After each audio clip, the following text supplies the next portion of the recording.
નાનું બાળક પણ જ્યારે મોબાઈલથી રમતું હોય તો એ જોઈને ઘણા મા બાપ પોરસાતા હોય છે, પણ એમને ખબર નથી કે 11 વર્ષથી નાની ઉંમરના બાળકો જો મોબાઈલનો વપરાશ કરતા હશે તો તે કેટલું જોખમી સાબિત થઈ શકે છે।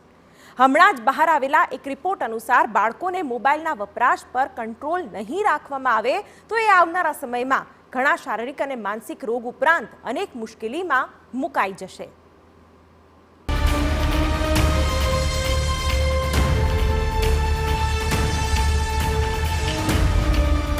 ક્યારેક તોફાની બાળકથી પીછો છોડાવવા, ક્યારેક રડતા બાળકોને શાંત કરવા, ક્યારેક પોતાના કામમાં વ્યસ્તતા માટે, ક્યારેક ટાઈમ પાસ કરવા,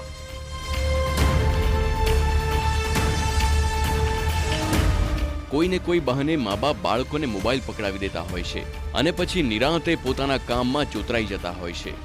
પણ એક મિનિટ, 11 વર્ષથી ઓછી ઉંમરના બાળકો માટે મોબાઈલ છે જોખમ। એવરીથિંગ એવરીવેર એટલે કે ઈ તરીકે જાણીતી બ્રિટિશ ટેલિકોમ ઓપરેટરના એક રિપોર્ટમાં ખુલાસો થયો છે।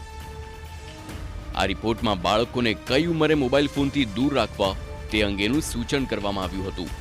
મોટાભાગના લોકો જાણે છે કે બાળકો પાસે મોબાઈલ ફોન હોવો કોઈ ખતરાથી ઓછું નથી, પરંતુ અનિચ્છાએ પણ તેઓ પોતાની સુવિધા માટે બાળકોને મોબાઈલ ફોન આપી દેશે, જે આ બાળકોના માનસિક અને શારીરિક સ્વાસ્થ્ય માટે સારું નથી। બ્રિટિશ ટેલિકોમ ઓપરેટર ઈઈએ પોતાના રિપોર્ટમાં પેરેન્ટ્સને સૂચન કર્યું છે કે કઈ ઉંમરે બાળકોને મોબાઈલ ફોનથી દૂર રાખવા જરૂરી છે। રિપોર્ટમાં ચેતવણી આપવામાં આવી છે કે કોઈ પણ સંજોગોમાં 11 વર્ષથી ઓછી ઉંમરના બાળકોના હાથમાં મોબાઈલ ફોન આવવા દેવો જોઈએ નહીં। આ તેમના માટે મોટો ખતરો છે। ઈ માર્ગદર્શિકા અનુસાર 11 વર્ષથી ઓછી ઉંમરના બાળકોને મોબાઈલ ફોન ન આપવો જોઈએ। 13 વર્ષથી ઓછી ઉંમરના બાળકોને સોશિયલ મીડિયાનો ઉપયોગ કરવાની મંજૂરી આપશો નહીં, અને જો 16 વર્ષનું બાળક સોશિયલ મીડિયાનો ઉપયોગ કરે છે તો તેના પર પેરેન્ટલ કંટ્રોલ જાળવવો જોઈએ। ઈની માર્ગદર્શિકા અનુસાર બાળકો મોબાઈલ ફોન દ્વારા ઓનલાઈન ગુંડાગીરી, ખતરનાક સામગ્રી, પોર્નોગ્રાફી કે સોશિયલ મીડિયાના દબાણનો શિકાર બની શકે છે। આપણે ભલે કહીએ કે બાળકોને મોબાઈલ ફોન ન આપવું જોઈએ, પણ પ્રેક્ટિકલ રીતે જોઈએ તો આજકાલ મોબાઈલ વિના બાળકોને ચાલે એવું નથી, કેમ કે ક્લાસમાં ગયા હોય કે રમતગમતમાં કે પછી શાળાની એક્ટિવિટીની લેસન માટે પણ બાળકોને મોબાઈલ આપવો પડતો હોય છે। ત્યારે બાળકોને એનાથી દૂર રાખવા મુશ્કેલ છે, परंतु તેમના उपयोग पर कंट्रोल जरूर राखी शकाय छे। क्योंकि बच्चों के दिमाग पे जो सबसे ज़्यादा चीज़ हिट करती है वो करती है कि मैसेज में कितना ज़्यादा कन्विक्शन है। और इन सब प्लेटफॉर्म्स की जो मैसेजेस आते हैं शॉर्ट वीडियोस में कन्विक्शन बहुत है, लेकिन जो कंटेंट की क्वालिटी है या ऑनेस्टी है या उसमें ट्रुथ है उसकी वैल्यू बहुत कम होती है। और जो बच्चों का दिमाग होता है वो बहुत ही ज़्यादा ससेप्टेबल होता है ऐसी चीज़ों के लिए जिस चीज़ में बहुत ज़्यादा फोर्सफुली कोई चीज़ समझाई गई होगी। अगर आप चाहते हैं कि आपके बच्चों पे ऐसे दुष्प्रभाव ना पड़े, क्योंकि आजकल तो बड़े लोग भी व्हाट्सएप यूनिवर्सिटी के मैसेजेस को ओरिजिनल समझ लेते हैं जो कि फेक मैसेजेस हैं, तो आप बच्चों का टाइम लिमिट करिए मोबाइल पे और प्रोत्साहन करिए उनको कि और उन्हें मोटिवेट करिए कि बाहर जाए, खेले कूदे और रियल वर्ल्ड में रियल लोगों से मिले। આ રિપોર્ટની માર્ગદર્શિકા મુજબ જો જરૂરી હોય તો બાળકોને ફક્ત ફોન અથવા ટેક્સ્ટ મેસેજિંગ મોબાઈલ આપવો જોઈએ। આ તેમના માટે જોખમ ઘટાડી શકે છે। આ સિવાય પ્રયાસ ફક્ત માતા પિતાએ નહીં, પરંતુ સૌએ ભેગા મળીને આ દૂષણથી મુક્ત થવાનો પ્રયાસ કરવો પડશે। अगर ये बदलाव हम सब सहमत होकर कलेक्टिवली इम्प्लीमेंट करते हैं, यानी घर से parents, schools and educators, smartphone बनाने वाली कंपनीज का रोल, एप्स बनाने वाले या सोशल मीडिया प्लेटफॉर्म के जो कार्यकर्ता है, ये सब अगर एक मत होके इस पे अग्री करते हैं कि ये हानिकारक है बच्चों के लिए एंड इसे रिवर्स करना बहुत ज़रूरी है, एंड सब कलेक्टिवली अगर ये चेंज इम्प्लीमेंट करते हैं तो ये इजीली एक्सेप्टेबल और नया नॉर्म हो सकता है एंड सक्सेसफुल हो सकता है।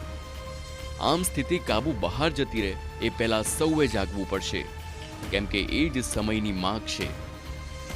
Bureau report, TV9।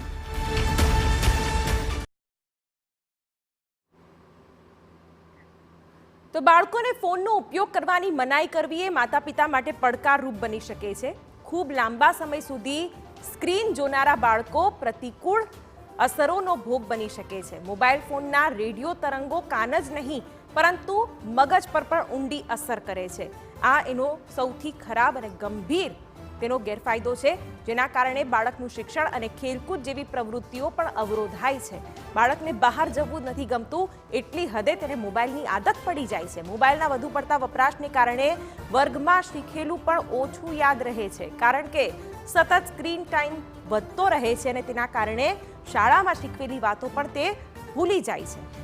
લેખિત સંદેશાઓ, અયોગ્ય વિડીયોઝ અને ફોટાઓની વિપરીત અસર બાળ માનસ પર પડે છે, જે તેની ખૂબ જ ગંભીર અસર છે. આ સાથે અન્ય જો કારણની વાત કરીએ, અન્ય અસરની વાત કરવામાં આવે તો જાણે અજાણે પોર્નોગ્રાફિક સાઇટ્સ તરફ દોરવાઈ જવાથી બાળકોનું વર્તન અસામાન્ય થઈ જાય છે. તેની ઉંમર કરતાં વધારે ઉંમરના કન્ટેન્ટને એ બધું જોવા લાગે છે અને તેના પછી તેના પર વિપરીત અસર થાય છે. બાળ માનસ જોખમાય છે. રાત્રિમાં બાળકો દ્વારા સેલફોનનો ઉપયોગ તેઓના મગજ માટે ખતરારૂપ સાબિત થઈ શકે છે અને બાળકો આ અંગે કોઈ પણ પ્રકારનું તેને માર્ગદર્શન ન મળે તો તે વધારે ગંભીર સ્વરૂપ પણ લઈ શકે છે. સ્માર્ટફોનની બ્લુ લાઇટ તેમના મગજમાં મેલાટોનિન ઉત્પન્ન કરવાનું બંધ કરે છે, એટલે કે ઘણી બધી વિપરીત અસરો માનસિક શક્તિ પર થઈ શકતી હોય છે અને તેના કારણે બાળકોને આવી આદતથી દૂર રાખવી ખૂબ જ જરૂરી બની જાય છે, જેનાથી બાળકોની ઊંઘ પણ ઓછી થાય છે તેમજ તેમનો શારીરિક વિકાસ પણ અટકી જાય છે. આટલી વિપરીત અસર છતાં પણ વાલીઓ બાળકો પાસેથી ફોન લેતા નથી. તેમને સતત ફોનમાં રચ્યા પચ્યા રહેવાનું ક્યાંક માતા પિતા તરફથી જ કહેવામાં આવતું હોય છે. તેના કારણે સેલફોનનો ઓવર યુઝ પણ ચિંતાજનક છે. તણાવ, ડર અને ડિપ્રેશન તરફ બાળકને ધકેલી દે છે અને ક્યારેક ખૂબ જ વિપરીત અસરો પણ સામે આવતી હોય છે. ત્યારે વાલીઓ માટે સૌથી મોટો પ્રશ્ન એ છે કે બાળકો પર મોબાઈલનું નિયંત્રણ કેવી રીતે લાવવું. તો મોબાઈલના ઉપયોગને મર્યાદિત કરવા પેરેન્ટલ નિયંત્રણો સેટ કરવા જોઈએ. જી હા, વાલીઓનું સતત દિશા નિર્દેશ હોવો જોઈએ, વાલીઓની સતત નજર હોવી જોઈએ કે તેમનું બાળક મોબાઈલમાં શું જોઈ રહ્યું છે. ઘરમાં એક નિયમ બનાવો કે દરેક વ્યક્તિ સૂવાના 1 કલાક પહેલા પોતાની સ્ક્રીન બંધ કરી દે. આવા નાના નાના પગલાંથી બાળકને આ આદતથી દૂર રાખી શકાય છે.